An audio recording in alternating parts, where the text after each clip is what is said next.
Namaskar. A warm welcome to World News, an Indian perspective on All India Radio.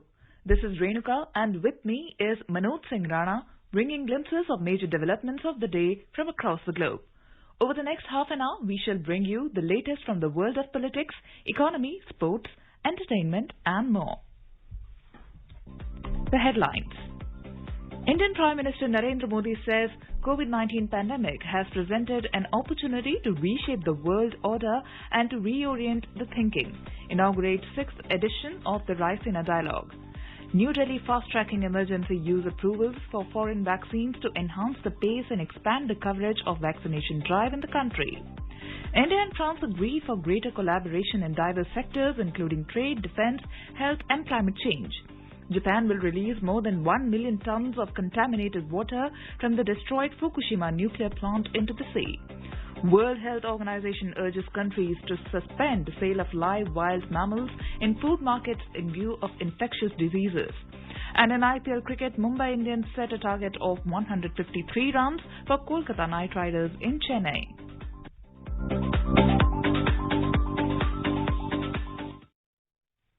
As the number of COVID cases are on the rise again, we appeal to our listeners not to lower the guard, follow all the precautions and all those above 45 years to get vaccinated without any hesitation. Stay safe and protected by following these 3 simple steps. Wear a face mask, maintain 2 gaz ki duri for social distancing and focus on hand and face hygiene. And now the news in detail. Indian Prime Minister Narendra Modi has said that the COVID-19 pandemic has presented an opportunity to reshape the world order and to reorient the thinking. He stressed on the need to create systems that address the problems of today and challenges of tomorrow. Inaugurating the 6th edition of the Raisina Dialogue virtually on Tuesday, Mr. Modi said, mankind will not defeat the pandemic unless everyone, everywhere, regardless of the color of their passports, come out of it. He said, keeping this in mind, despite many constraints, India had supplied vaccines to over 80 countries. The COVID-19 pandemic has presented us an opportunity to reshape the world order, to reorient our thinking. We must create systems that addresses the problems of today and challenges of tomorrow. And we must think of the entire humanity and not merely of those who are on our side of the borders. Humanity as a whole must be at the center of our thinking and action. The Prime Minister said during this pandemic, India have tried to walk the talk, try to protect its 1.3 billion citizens and also support pandemic response efforts of others. He also asked global leaders to have cooperation to address problems like hunger and poverty. Mr. Modi also highlighted the importance to protect the planet Earth, saying while people may be used to having Plan A and Plan B, but there is no Planet B. President of Rwanda, Paul Kagame, said COVID-19 is also a crisis of international cooperation as access to vaccine is highly unequal. He said without India's production capacity and spirit of solidarity, Africa would not have received many vaccines. Mr. Kagame said it demonstrates the possibility of more private sector cooperation between India and Africa. He said knowledge, innovation and the green economy will still be the key drivers of growth after the pandemic. Prime Minister of Denmark, Mette Frederiksen, said without private and public cooperation, the green industrial revolution cannot happen. She said we must reform, transform and perform the joint forces across the globe. Mr. Kagame and Ms. Frederiksen addressed the inaugural session as chief guests. The event is jointly organized by the Ministry of External Affairs and the Observer Research Foundation. The theme for the 2021 edition is #Viral World, Outbreaks, Outliers and Out of Control. The Government of India is fast-tracking the emergency use approvals for foreign vaccines. This will expand the coverage of vaccination drive in the country. The Indian Health and Family Welfare Ministry has announced that it is accelerating the approval process for foreign vaccines that have been granted emergency use authorization by several foreign drug regulators like the US Food and Drug Administration, the European Medicines Agency and others. The National Expert Group on Vaccine Administration for COVID-19, NEGVAC, has recommended that COVID vaccines which have been developed, manufactured and granted emergency approval for restricted use by several foreign drug regulators enlisted in the World Health Organization's emergency use listing may be granted emergency use approval in India. In order to cut short the time lag for approval of potential vaccine candidates, the provision of clinical trials before being recommended for the drug regulator has been relaxed. India and France have recognized the immense opportunities for greater collaboration in diverse sectors, including trade and investments, defense, health, education, energy and climate change amid changes in a COVID-impacted world. External Affairs Minister Dr. S. Jaishankar and Visiting Foreign Minister of France, Jean-Yves Le Drian, held bilateral talks in New Delhi on Tuesday. The two leaders held discussions on a number of regional and global issues of mutual interest, reiterating their shared commitment to a multipolar world and faith in multilateralism. They explored ways to strengthen cooperation in the Indo-Pacific, including the India-France-Australia trilateral mechanism, addressing emerging challenges in the maritime and space domains, and working together in the area of climate action and biodiversity protection. In this regard, India has welcomed France's decision to take up the maritime resources pillar of India's Indo-Pacific Oceans Initiative. Bilateral trade with France has witnessed a steady rise in the last decade, reaching $10.75 billion in 2020. Both sides also recognize the importance of fast-tracking the discussions on an India-EU trade and investment agreement to tap the full potential of bilateral trade and economic relations. Here is a report. India and France have traditionally close and friendly relations. The two countries share a strategic partnership underpinned by a close convergence of views on a range of international issues. New frontiers for partnership have been carved out in recent years. India and France together launched the International Solar Alliance, which is fast growing into one of the leading organizations for climate action. Bilateral trade between the two countries is flourishing. Both India and France have important bilateral investments and trade and commercial cooperation. France has emerged as a major source of FDI for India, with more than 1,000 French establishments already present in India. Cooperation in the defense sector is also on the upswing, with the fourth batch of 3 Rafales reaching India on the 31st of March. France has outlined its vision for the Indo-Pacific region, which aligns closely to India's vision of the region. The India-EU summit, to be held in May, in which Prime Minister Modi will participate, is set to take the regional and global partnership between India and France to greater heights. Nishit Kumar, desk report for World News. In today's hotspot section, we are focusing on India-France ties gaining strength. Today, journalist Mr. Manas Bhuyan is in conversation with former diplomat Mr. Ashok Sajanhar.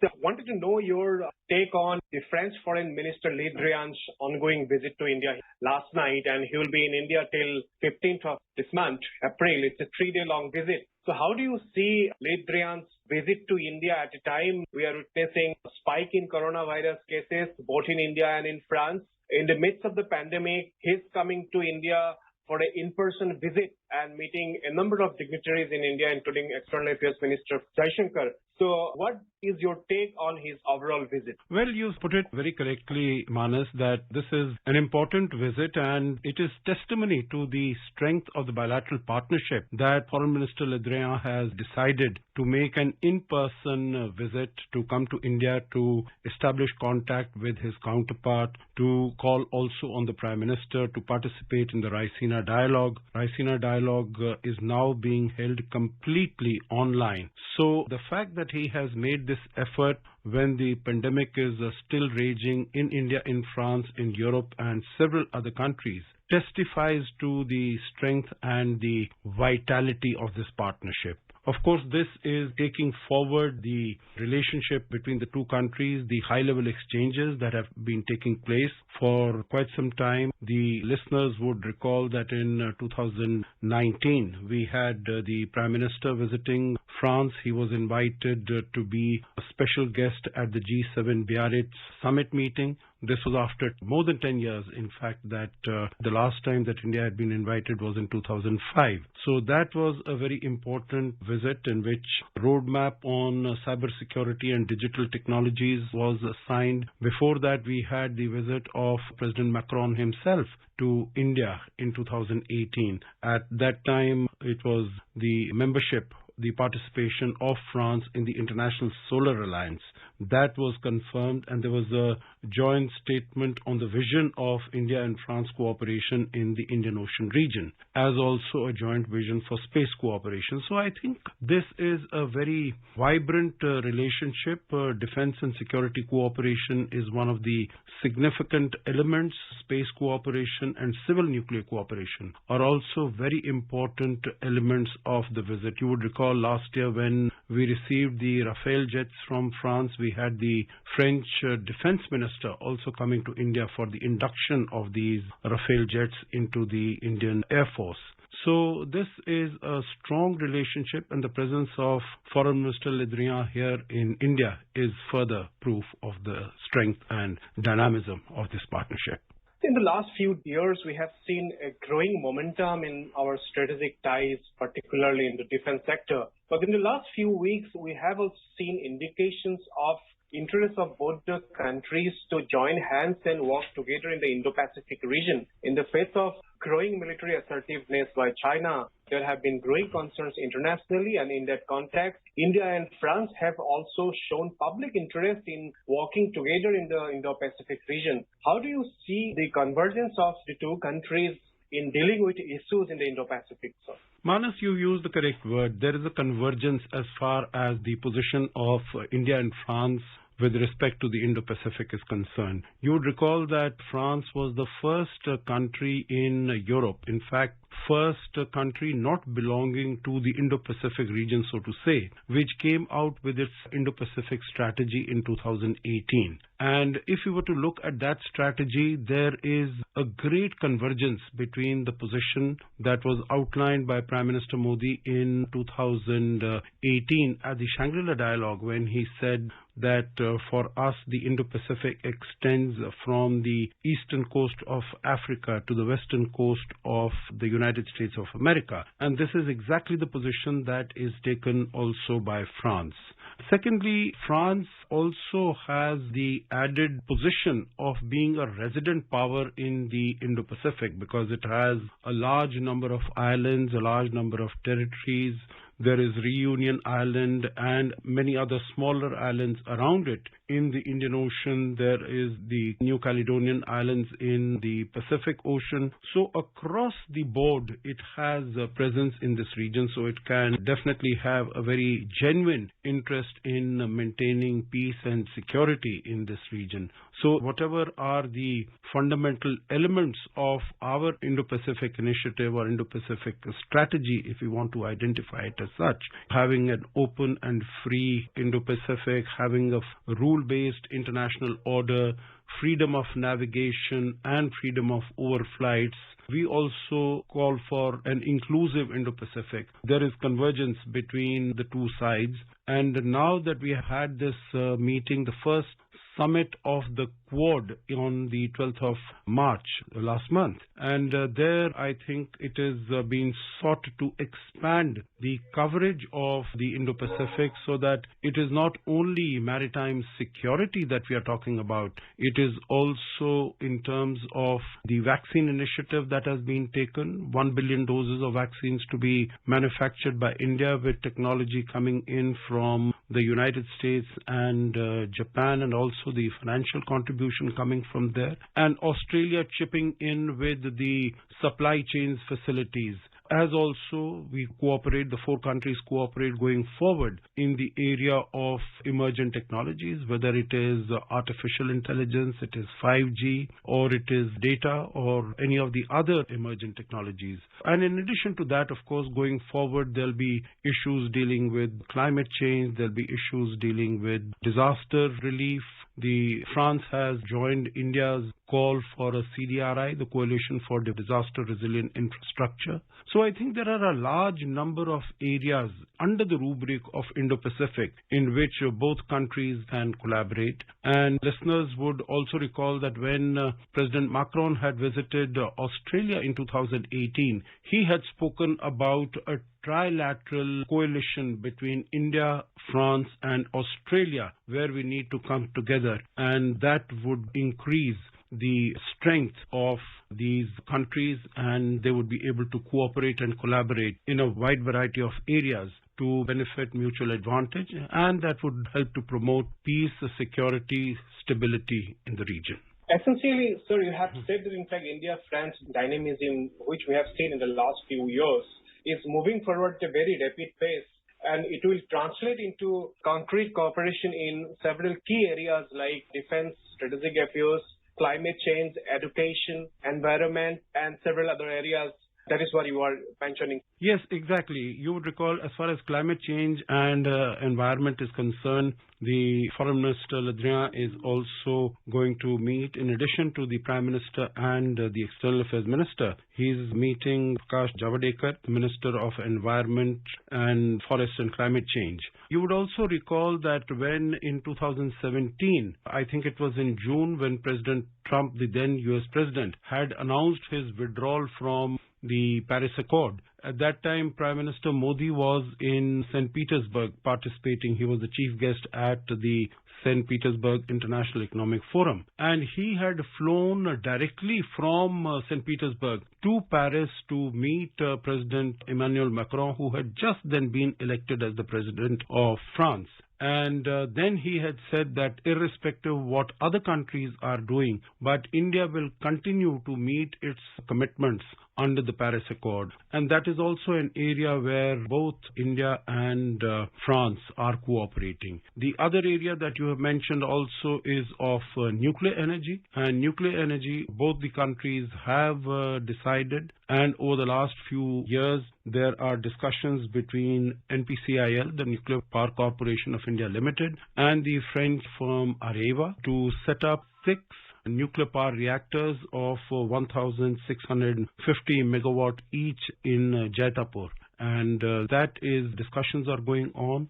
And once these come online, they will go a very long way in bringing clean energy to India and provide energy for not only India's consumers, but also for India's economic growth and development. Our External Affairs Minister, he has been very clearly articulating that a new global order will emerge in the post-coronavirus period. And India has to be ready to play a vital role in that context. There will be renewed balance of power we are expected to see. And in that context, there will be different alliances that are expected to emerge. So in the post-coronavirus context, what kind of reinvigoration of relationship between India and France that you are looking at? And what will be the key areas, very specific areas of cooperation between the two countries in a post-pandemic period? I think that's an excellent way of going forward, because since we have seen that leadership of the United States did not really come forward in dealing with the coronavirus pandemic when it started early last year. Now, China is trying to take leadership of the world, but of course its credibility has been very severely dented, not only because of the manner in which there was a lack of transparency when this pandemic started. So I think these middle powers that have to come together and that have to provide some sort of an architecture under which there can be peace and security can be established and can be promoted. In that context, I would think that both France and India have a very important role to play. France is a permanent member of the UN Security Council. India is an elected member of the UN Security Council for the next 2 years. Both of the countries have been collaborating, have been working very well on these issues that we have spoken about, whether it is the rule-based international order in the Indo-Pacific, because the center of gravity is now shifting very rapidly from the transatlantic region to the Indo-Pacific region. So cooperation between these two countries and of course other partners, including the Quad partnership, and of course going forward we can also look at the possibilities of a Quad Plus initiative, either specific sector-based or on a much broader base that other countries can also be brought in, whether they are some of the countries from the ASEAN like Vietnam, like Indonesia, or from out of that region region like France or the United Kingdom. So I think those are areas that we need to explore. Also, we see that terrorism is an issue that has been plaguing the world. We will need to see what happens as far as Afghanistan is concerned. But India and France have been collaborating very effectively against terrorism. Your listeners would recall that when we had these issues of designation of Masood Azhar, the Pakistani terrorist, as a UN designated terrorist, it was France played a very important role because China had been putting this technical veto in the 1296 committee, and countries like France and also the United States and UK had told China that it will have to come out with the reasons why it was putting these technical holds and technical vetoes. Otherwise, in the Security Council, they will ask for an explanation. So I think our interests in a wide variety of areas. We have spoken about nuclear cooperation, we have spoken about defense security, space cooperation, economic and trade cooperation. There is a great convergence, and also in the area of dealing with terrorism, dealing with climate change. So across the board there is convergence, and I think in the post-COVID world order, both these countries along with their partners will play a very significant and very important role. Next month, we are having India-European Union Summit in Portugal. So do you think our expanding relationship with France will also help us in boosting our overall ties with the European Union, where France plays a very, very important role? I think this is very crucial. This is very critical to the India-EU partnership. You are very right. On the 8th of May in Porto, Portugal, the India-EU summit is to take place, where Prime Minister is scheduled to meet all the 27 leaders of the EU member states. After that, he is to go to bilateral visit to Paris, to France. And I think that itself, again, that visit, if it takes place, it will be during the pandemic time, and it will be testament to the strength and the vitality of the partnership between India and France. Thank you, Diplomat Sajjan Har, for your time and insights into the India-France relationship and possible area of cooperation in the future. Thank you so very much. This is All India Radio giving you the world news. 3 steps to stay protected and stay safe from COVID-19. Wear face mask, 2 gaz ki duri to maintain social distancing, maintain hand and face hygiene. Welcome back to the world news. Japan will release more than 1 million tons of contaminated water from the destroyed Fukushima nuclear plant into the sea, the government said on Tuesday. The first release of water will take place in about 2 years, giving plant operator Tokyo Electric Power time to begin filtering the water to remove harmful isotopes, build infrastructure and acquire regulatory approval. Japan has argued the water release is necessary to press ahead with the complex decommissioning of the plant after it was crippled by a 2011 earthquake and tsunami. It says similarly filtered water is routinely released from nuclear plants around the world. International agencies, including the World Health Organization, have urged countries to suspend the sale of live wild mammals in food markets. They have warned that wild mammals may be the source of more than 70% of emerging infectious diseases in humans. The guidance, aimed at ensuring that the global food system is safe and sustainable, follows a WHO-led mission to Wuhan, China, to investigate the origin of the SARS-CoV-2 virus. Peter Ben Embarratt, the WHO official who led the mission, said this in a tweet. The WHO, the World Organization for Animal Health, OIE, and the UN Environment Programme, UNEP, have urged countries to suspend the trade in live-caught animals, wild animals of mammalian species for food or breeding purposes. Indian Health Minister Dr. Harshvardhan has said that eliminating tuberculosis TB from India is not only important for the country but also has much deeper ramifications for the whole world. He was addressing the Tuberculosis Technical Consultants Network teams in New Delhi on Tuesday through video conference. Tuberculosis cannot be eliminated without the active participation from each one of you.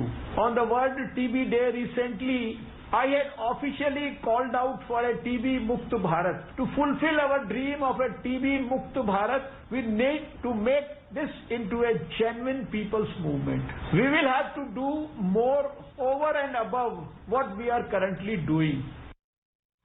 Hong Kong leader Carrie Lam has announced amendments to voting laws that critics say favor pro-Beijing candidates. Lam said on Tuesday the government will increase the number of electoral districts from which vetted candidates can be elected to 10, with 2 winners from each region. Previously, 35 seats were split between 5 electoral districts. The Sensex and the Nifty today climbed more than 1%. The domestic stocks added amid mixed global cues. The Sensex at Bombay Stock Exchange closed above 48,500 mark, while the Nifty at National Stock Exchange settled above 14,500 level. The rupee weakened 35 paise against the US dollar, a report from the Business World. The Sensex gained 661 points or 1.38% to 48,544. The Nifty also appreciated 194 points or 1.36% to trade at 14,505. In the Sensex pack, shares of 22 out of 30 companies gained, and in sectoral indices, 16 out of 19 sectors climbed. In the global equity markets, Asian stocks rose, South Korea's Kospi climbed 1.1% and Japan's Nikkei surged 0.7%. Singapore's Straits Times gained 0.4% and Hong Kong's Hang Seng added 0.2%. European stocks were mixed and trading in a narrow range in intraday trade. Back home, gold prices gained 215 rupees per 10 grams at multi-commodity exchange for April contracts. Gold futures were trading around 46,635 rupees per 10 grams. Silver futures also climbed 710 rupees to trade at around 66,840 rupees per kilogram for May contracts.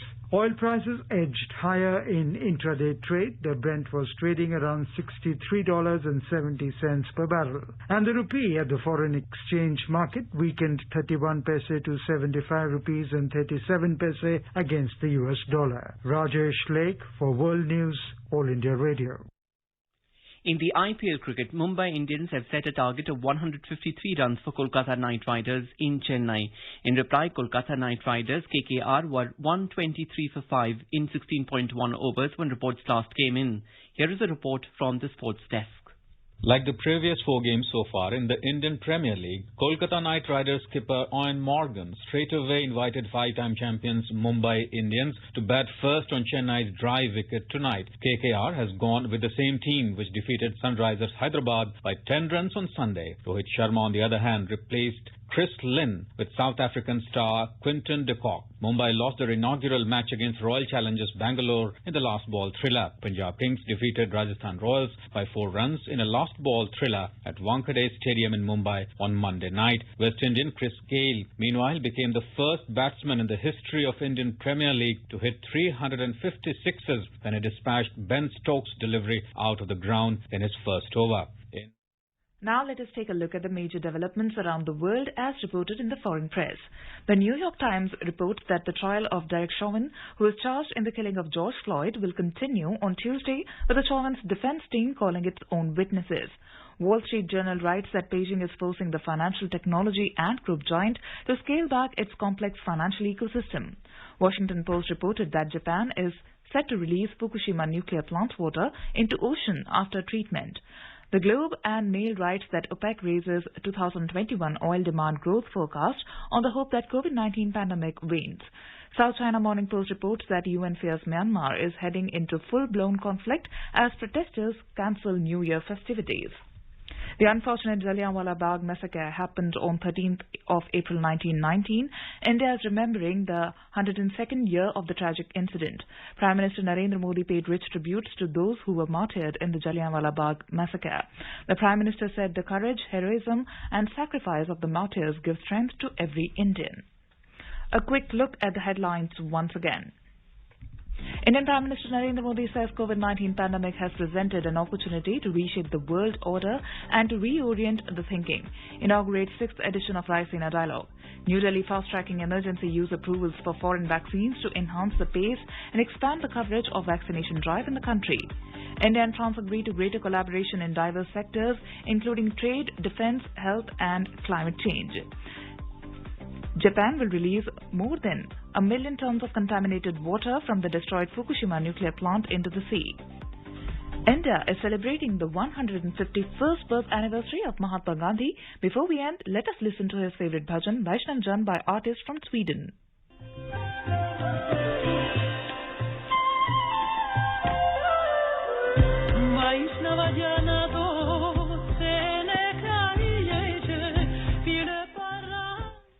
And with that, we end this bulletin. See you at the same time tomorrow with the next edition of World News.